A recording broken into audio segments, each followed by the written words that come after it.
My first question for you is, I say what? What? Exactly. We have Callen with us today. Callen, I'll let you introduce yourself in here in just a moment. You'll probably do that better than I would. But just in case, I'll say my name is Zachary. I'm the host, and if you're tuning in for maybe a second time, third time, or more than that, thank you for joining in and watching this episode. Today we'll talk a little bit more about instructors, but I think we have more of an interesting take because we have Callen here, and for that reason, we'll go ahead and let you introduce yourself. Yeah, so I'm Callen Trexler. I started the program full ZTA last July. Went through the whole program. Started with private, instrument, commercial, CFI, double I, and then after about a year in the program, I got hired as an instructor, and I start with my first students this weekend, and yeah, just kind of hit the ground running. Yeah, so I mean, I think it's really cool to have someone who's literally a brand new instructor right now, and you're transitioning into it. That's a really real place to be, and it's funny. You feel like people have high expectations of instructors. Do you feel that at all? Oh yeah, I mean, well, I just go back to my training. When I went through my training, I had great instructors Hmm. throughout, and that's kind of like they set the bar for me Yeah, to kind of live up to that. So that makes sense. That makes sense. D- what's your like expectation of yourself? Is there something you're nervous about, or like you're like, oh, I want to make sure I do this really well? yeah, I just want to make sure that like with my first students that I kind of get them through properly, and Hmm. because I mean obviously I'm a new instructor too, Right. so I just want to make sure that I'm focused with them and kind of getting them on track Yeah. in a timely fashion. You know that you're not the only instructor for the student, right? So they have access to a whole team of instructors. What makes you feel okay if you're like messing up? What's the fallback plan? Well, there's so like the instructors at Thrust, you're not alone. So Yeah. there's group chats, like we have instructor group chats where you can ask questions. Hmm. There's always instructors around. Like I have instructors that I still talk to. Hmm. They're current instructors at Thrust I can go to with questions. There's assistant chiefs. Hmm. There's a lot of help and resources for you in case you don't have a question, which I'm going to be using. Right, right. So And it's not like they're just completely throwing you out in the wind. I'm sure it can feel like that when you're doing anything new, but you've been doing some training to be a CFI right. so far. You've passed your licenses and things like that. So, what has it looked like so far becoming a CFI up until right now when you're about to start with your first student? So yeah, I went through full ZTA. I definitely think that helps Hmm. transitioning from student to instructor because Okay. obviously I already went through the program myself as a The student. same So program that you're going to be an instructor for, right, right? right. Okay. So I can go back and look at kind of like, okay, what I did with my instructor, what did we do? Mm, Kind of follow those same lessons and stuff. yeah. Because obviously it worked for me. Yeah. It could translate. Mhm. And I think that definitely helps if you started with Thrust, Yeah. to transition easier. But Yeah, and then do they put you through so when you get hired, you go through some standard training, mhm. right? As if you got a new job anywhere. You go through some standard training. Was there anything there that was kind of enlightening or news to you? Oh yeah, so we went through standardization, and they cover all things safety.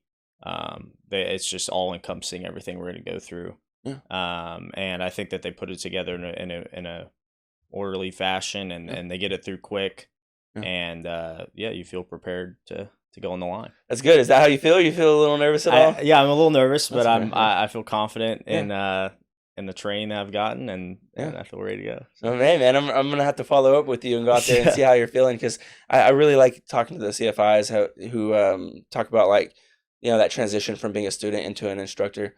I feel like it's like it does a lot for you, not just as a pilot, well, also as a pilot, but as a person, you start to think a little bit differently when you're having to communicate things that people are going to depend on. So it sounds like you're ready to go. I'm excited for you to do your thing. I want to know a little bit more about how you even got into aviation, though. I'm wondering, was that something you knew you were interested in when you were a kid, or did it just kind of pop up out of nowhere? How'd that go? yeah. So I was my whole childhood. I grew up in California. Yeah. So I played baseball like my whole Mhm. childhood. That was my thing. I played, little league all the way up to college. I played at a Yeah. school in California, Sacramento State. Played there for a little bit, and then decided to come back to Texas. The reason I came to Texas is Yeah. actually in high school. During COVID, like Hmm. for the COVID year in California, we weren't allowed to play baseball. So I Oh, came out to Texas for one semester. I went whoa. to South Lake Carroll, Dragons. That's Yeah, cool. in South Lake. So I played there for one semester, loved it, and then went back to California when it opened back up. But then I was like, okay, man, I want to come back to You Texas. liked Texas? Yeah, so Even with the crazy weather? I loved it. Okay. So after I went to Sacramento State, I transferred to TCU, and that's where I was just like, damn, like I really like Said and done. I really like Texas, and then The way we do sports out here, I feel like it's kind of a little different too. Yeah, it's full blown. But yeah, so I went to TCU, loved it, but then I was like, man, like I don't know, I was a business major. I didn't know what I was gonna. I did business administration at first, and I was like, because it sounded just like very broad, and I did because I didn't know you. And so here I am. So I switched from business, and I was like, just kind of made a pivot. Yeah, dude. My family always traveled, so I had an interest in traveling. Both my grandfathers were in the Air Force. Oh. So I kind of had that, and I was just like, man, like, looking at the career, that was when there was the pilot shortage was real, and I was like, how'd you know about that? Was that something you just see about on the internet? You hear people talking about? Yeah, and I've talked to people that are pilots. And, okay. And it just, I mean, for everything I like to do, travel, fly planes, and they get paid well. It's a great profession. That's what I saw. Yeah, it's everybody always makes it sound like a no-brainer. It sounds like a no-brainer to become a pilot. And it sounds like, well, then how come it doesn't seem like a more popular option? Like, how come do you think more people don't do it? Well, I think that the barrier to entry is obviously what makes it kind of tough. Like, I mean, like I took out a loan to start my training. I think that kind of holds people back. But the good news is that at least right now, like when you get to the airlines, you should be able to pay it back. Yeah. Just as long as you make it, you can pay it back and go from there. And the thing I liked about it was I'm a big like lifestyle guy, and I follow some guys on YouTube.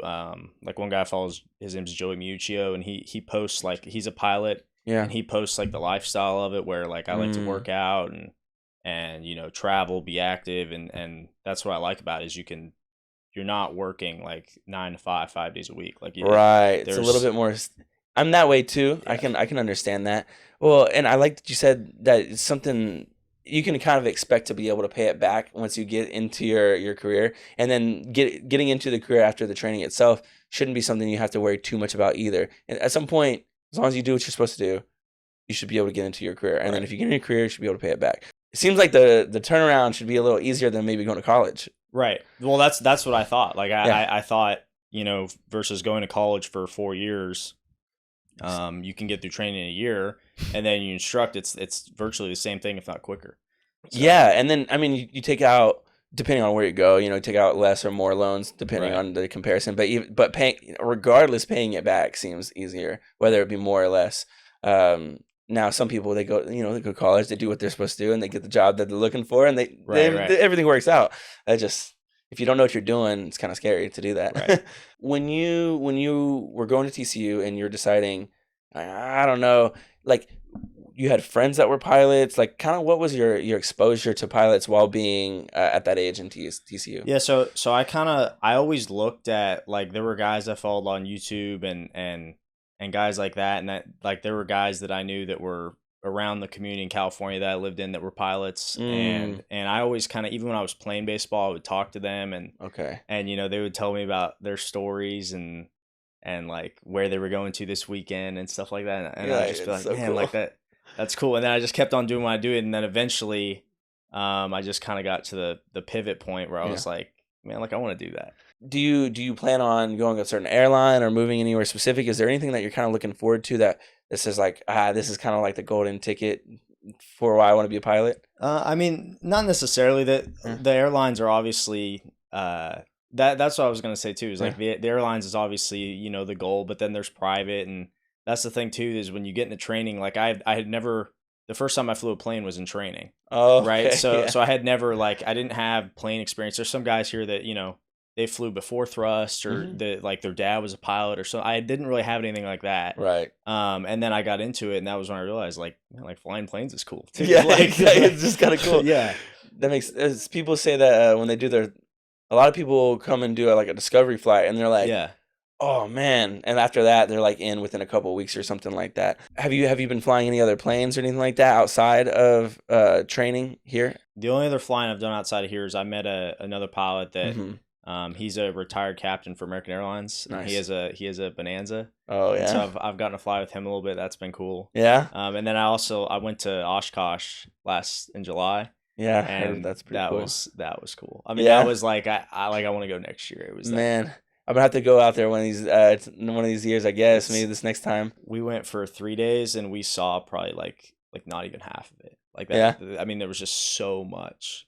And you Uh, get to check out the planes. Are you into the plane side of things, like well, looking into different kinds of planes yeah, too? well, I wasn't like when I was a kid. I was not like one of those kids that was like like into all the different planes and Yeah, stuff. yeah, But like now, once I've gotten into it, the more and more I do it, the more I look into like, okay, I know what that plane is, and yeah. stuff like that. And then you're kind of like, oh, that would be cool to fly because I could feel the Right, difference. You're starting to think like that, right? right. Yeah, that's cool. Is there any planes that you're interested in flying that you haven't yet? Well, obviously, like I want Yeah, to get into jets yeah. at some point, but Everyone wants to feel the jet. Yeah, yeah, but we got to work to that point. yeah. But yeah, jets and I'm also kind of interested in gliders. Like I don't know, I Hmm. took a check ride with a DPE, and he owns a glider school, and I thought Yeah. that was kind of interesting. What is it? Can you describe or explain a glider to not only maybe me but anyone who may not know? Yeah, so from what I understand, gliders are just basically planes that don't have engines, Yeah. and they just kind of I think maybe some do, but they just kind of like float. I mean, do they maybe have the engine to get in the air, but they're typically meant for? Well, I think from what I've seen, I think they're towed up, and Oh then wow. they're towed up by another plane, and then they just kind of stay in the air, and Dude, that's crazy. I'm yeah. gonna have to YouTube this Well, because it's something I'm interested that's in like a too. thing. Yeah, it's kind of like the go-kart world of cars. Like, Yeah, I don't know, but yeah, I want to look into that. That sounds interesting. I want to go back to the instructor thing because now that you're going, we know a little bit about you, and then you're going into being an instructor, like you're a new instructor. What are some things that stood out to you? Was there like maybe an instructor that had like a certain way of going about things that stood out to you that you hope you can do as well? yeah, Like, 100%. yeah, like if it's on top of your brain, like what is that? Well, I've had a few. I mean, I really liked how. So my private instructor, he was just the thing that stuck with me because private's it's a big deal. It's your first time in the plane. Mm-hmm. It's your first rating. Like you're the newest, Yeah. and I think your private instructor is a really big deal. But my private instructor, like he was just always just calm, collected, in control. We went and so I actually I was part of the few people that in commercial, like you do a long cross country, Right. and I got to go to Florida to ferry back some of the new planes for thrust. I went with my private instructor, and he just like handled everything, like Mm-hmm. was like you never felt like there was anything that was kind of like out of his control. He planned the route, Yeah. and I just really liked how was just Mm. calm, collected. What is that? What do you think that is? Like, do you think it's just calm and cool, collected? Like, it's almost like what is it that's so? Because I understand what you're saying. I'm thinking if I see someone maneuver in a certain way, I'm like, that's appealing. Like, I like the way they handled themselves there. How how much more can you describe that? Well, I think that obviously I think it comes with experience. Uh huh. Like the more you're in the plane, the more comfortable you are. Yeah. And I think that's obviously a big part of it. But I mean, yeah, it's just I think it's big when the student feels like Mm. you're under total control of the flight and Yeah. safety and everything like that. And Yeah. I just remember him doing that. Yeah. But The impact. Yeah. yeah, That makes sense. I like to see people when they're like really in their zone. So to hmm, me, even just seeing someone like just handle everything that I would know how to handle, yeah, to me, I'm like, that's like almost like a maturity level thing that I yeah, want to be able to have there in that yeah, same field. Um, well, so for your students, you'd say you'd like to let them know that, hey, like I've got you yeah, regardless, yeah. right? Is that kind of what that translates to? Yeah, Yeah. and like I think that obviously that'll come with experience. Like Yeah. I've heard that from instructors, like your first 100 hours instructing, you just learn so much Yeah. because like I only have like 220 hours. Yeah. So that first 100 hours you really build and grow, Yeah. and I'm excited to do that. Did you expect to be in any teaching role once you started your flight training? I expected to do it just because that's kind of the path that Yep. you Yep. get your CFI, you get your double I. That's kind of the path they lay out for you. My mom's actually she's been a middle school teacher for like 25 years. Okay. So I feel like I was never like afraid of teaching. Mm-hmm. But I mean, obviously we're gonna get into it and see, Yeah. but I think But you that already knew that. yeah, like my mom has experience teaching. I've never really had a problem with like in college and high school and stuff, like doing the presentations and Yeah. stuff. So we'll see how that I translates. feel like I feel like that kind of stuff translates a lot. Like I feel like being able to communicate and talk in front of people is like a big portion of just being able to get information across in an Right. effective way. I mean, you learn to listen to people and understand how they're receiving Right. information and stuff like that. So I get it. Well, man. So right now you're starting your CFI training. How long do you expect? Because you said you're about 200 something hours in. Yeah, I have like right around like 220. And that's just like flight hours, right? So Hmm. so you still have to get to around at least 1,500 to get to an airline if you're not planning on doing anything else Right. beforehand, right? Um, so you're gonna be working full time. Um, I mean, what's that gonna look like? Is that like a year long or what? Yeah, I think it just all depends on like kind of how much you Yeah, work and the pace and stuff like that. yeah. I You have an expectation? I would assume that by a year to 2 years is kind of like how it progresses, but Yeah. um yeah, I think that I mean I'm like not in any crazy Mm, rush to get through it. Like I especially at the beginning, like I want to make sure that the instruction I'm giving is quality, not yeah. just rushing around. That makes sense. Yeah. Kind of what do you think that being an instructor is going to do for you and your journey to like becoming a better pilot? Uh, does that make sense? That question? Yeah. Yeah. What do you think? What do you expect to get out of it? Well, from everyone that I've talked to and a lot of current airline pilots, they all talk about, like if you can teach something, you know it. So Hmm. that's why instruction's so good is because, you're teaching students, you're in the plane sometimes 8 hours a day, Yeah. and there's no way that that's not going to make you more seasoned and, Absolutely. experience. So that's why I think that it translates to airlines because, you have to communicate with people Mm. and like people talk about how you're part psychologist, part like all Yeah. that, and that that translates to real world. Like, how much do you feel like there is to learn in aviation? Is it not just endless? Yeah, no, it is. It's Yeah, endless. it's just like endless, right? It's endless. I mean, the thrust does a pretty good job on like, especially for like check rides and stuff, where like you should have all the information for check Hmm. rides. Like if you study well, Hmm. and it's kind of sort of that stuff. But like I mean, YouTube's a great resource. Like I watch a lot of So I'm YouTube. about to get some before you leave. Please don't let me forget. I always forget. I swear I'll forget. Before you leave, let me write down a couple YouTube channels you might Yeah, recommend because we like to study and collaborate with creators. So yeah. anyhow, well, I wanted to ask you, what are some of the safety things that they kind of put on you as an instructor? So like as an instructor now, you transition from like when I was a student, Hmm. my instructor was the one that was in like really the one in charge of like just the overall safety of the flight, like Yeah. collision avoidance and like landings and stuff like that. I mean, Uh-huh. obviously as a student you're doing that, but the instructor is the one that's like overseeing all that. Right. Right. So like that was what one of the things they told us in the standardization that I liked was like as an instructor, you're always trying to see like where's the risk, right? So Mm-hmm. like you start the plane, you're taxiing the plane, like you're just looking for risk. Yeah. And then you get in the flight and it's just kind of like that's like now like your role.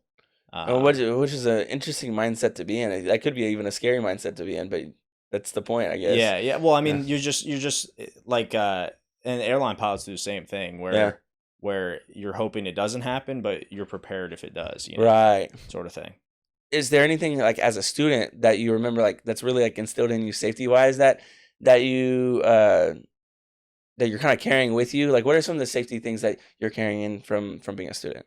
Well, I just remember like in Because I don't really know what they teach y'all about it. I know there's a whole section on like right. risk management and awareness and safety. So I just know if maybe there's a couple bullet points that you could share with other people to be like, hey, here's what the things that stuck with you. Yeah, well, I remember like kind of the like before takeoff Yeah, brief. You brief like, okay, if there was an emergency, what would we do? yeah, And like instead of just reading it, like actually thinking about, okay, yeah, like if we're taking off 1-6, yeah. and we're climbing out, and you had an engine failure, like what would you actually do? Like, what would you actually do? Yeah, Yeah, right. and just kind of thinking about that stuff, like in the real sense, Yeah, I think is important. And then and then just like utilizing your checklist. This is something that as a student that Yeah. is frustrating and like I dealt with, but like as an instructor now, like it's your checklist of your life. Like it's important. Yeah. I like hearing pilots talk about the checklist so much. I've gotten in the checklist a lot, mainly because I feel like I I feel like I mess things up or I'll forget things so easily in life, and my life's not even at risk. But I'm like, oh my, I need a checklist. Yeah. So I can understand. I feel like I'd Yeah. get really into it. Yeah. Well, and the other thing that like I was thinking about too is as an instructor, I feel like your workload it doesn't decrease, but like as a student, like you're flying the plane and they make it kind of tough on you to where you're doing everything. But as an Mm, instructor, like you're not flying the plane as much. It's more of mm, like now you kind of might have time to make sure, okay, did the whole checklist go through? mm. Looking for traffic. Like I feel like you definitely have like your workload is kind of more aimed towards that. Yeah, I see what you're saying. It's more of like a management thing, and more like like you get to play. It's like two heads are better than one. You get to Right, look at the right, things that they can't yet, right, which is kind of I can see the flip there, how it's beneficial to right. you still as someone who's getting to learn more about flying. Yeah. I want to ask for a few tips, honestly. Maybe not as like a new instructor, but more so maybe for students who are about to do their CFI check ride or they're going through the training for their CFI. Um, First, I'm wondering kind of how that process was for you. Did you have to retake any tests or anything like that? What was some of the hard parts about training to be a CFI as a student? I think that the hardest part for me is just like initially like it is with every rating, like Yeah, initially you're overloaded with the information. Like for me it was FOIs. There's yeah, just a lot of FOIs. But then like you just take it day by day. Like I made flashcards for my FOIs, and then I had okay, a guy that I was friends with that I studied with throughout like basically the whole program. yeah, And we would just kind of go through every day the flashcards, and then eventually if you keep doing that over and over again, yeah, one day it'll just click. Like yeah, you'll go through and like FOIs is task A, B, and you go through and like, okay, like I know this whole task, yeah. It's like and muscle memory, kind of, right? yeah, like if you just kind of train it over and over again. Same thing with private instruments, all that stuff, the writtens. Mm-hmm. Like it's just kind of the more repetition, the more times you go over it, eventually it'll just stick. That makes sense, and that's what helped you, right? And you said you had a buddy that you've kind of studied with throughout the whole program. Yeah. What would you have? Could you imagine going through the program without having like at least someone that you go with and study with? Or, I mean, if you weren't studying with other people, I mean, I think that it's obviously doable because right? there's people at Thrust that go home and like have a wife and kid. Like there's people Right. that do that. I just think that it helped just because I like studying with another guy. Well, But most people say that. That's why one reason I ask. Even the people I've talked to a couple people who talk about, having kids or a wife or whatever else they have going on, and they're like, man, I just studying with people. I mean, I just treat this like a 9 to 5. yeah, My flight. Obviously, the times are different, but my flight might last a couple hours. There might be some time spent around that, but outside of that, I make sure to spend a couple hours before or after my flights every time to study with people. yeah, and So that's one more thing that I would say too that was important in my training is like just kind of like taking like a step back sometimes too and doing something that is like fun at the same time. You know what I mean? Like yeah, or like, versus is there something for you that? well, I think this is going to be important as a CFI just Yeah. because people talk about burnout and all that stuff, Mm, but I think it's important to like also have stuff that you do that mm, is not just like thinking about aviation all day. Because yeah, like if you just think about some of the stuff you're studying like FARs and like you just run through that in your head the whole time, like you're gonna go insane. That's why like yeah. I still like going to the gym or like whatever you do. Hanging out with someone or getting Yeah, some good that's food or that I think whatever. that's important. It's good to do fun things instead of like just staying Yeah, focused on it. Most people would say that, or maybe institutions would say it's hard to get people engaged. Here, it seems like that's not the difficult part. It's yeah, almost like disengaging. It would be more difficult. yeah. And so you're saying that's kind of helped you, and you would recommend Well, that. I think that Yeah, was big for me because I yeah, remember when I went through like I mean like especially on the ground stuff, like I would grind the yeah, ground stuff. Like I would yeah, really like I mean if you saw like the amount of flashcards I've made and yeah, stuff, and I just think that it really helped me to have things like that I could just kind of like get away for a little bit and like yeah. That's and good. the concerts that was another big thing. Dallas has tons of concerts like all Yeah, the everyone time. comes to Dallas. Yeah, And there's a lot of different venues. So like right, small, big artists, whatever, they're all gonna come through right, Dallas almost always, unless they just don't have that fan base. yeah, But you said the flashcards and having a training partner and then Yeah. somewhere to check out. Are those like your main things? Yeah, and then like I'm trying to think. I mean, chair flying's another big thing, like Hmm. especially because like in CFI you have to talk through the maneuvers, Yeah. and like you have to know standards for the maneuvers, Hmm. and just like why you do each maneuver, and kind of like you can talk through that stuff on the ground, Yeah. and then that because that's not like something you have to do in the plane. Like you Yeah. can talk through like okay, uh, we're gonna do a Shondell. This is a maximum performance climbing turn. Like you say that stuff on the Yeah. ground, and then you get in the flight, and you don't have to think about it. Yeah. Makes sense. Stuff like I that. hear Yeah. that too. I do appreciate you joining in. Sweet. Yeah, it's always nice to have a fresh face. I don't. If there's any questions you have for us, let us know. Otherwise, if y'all have been listening to this whole podcast and you hear us right now, or if you're watching, please hit the like and subscribe button. If you have questions that you want to know more about from current students and instructors, please let us know. We want to answer some of y'all's questions. That would be really helpful. And if you're on the streaming platforms, of course, those ratings and those follows make a big difference, so that more people can hear what we're saying, what pilots have to say. Thank you again, Callen, for joining us, and we'll see y'all next time around.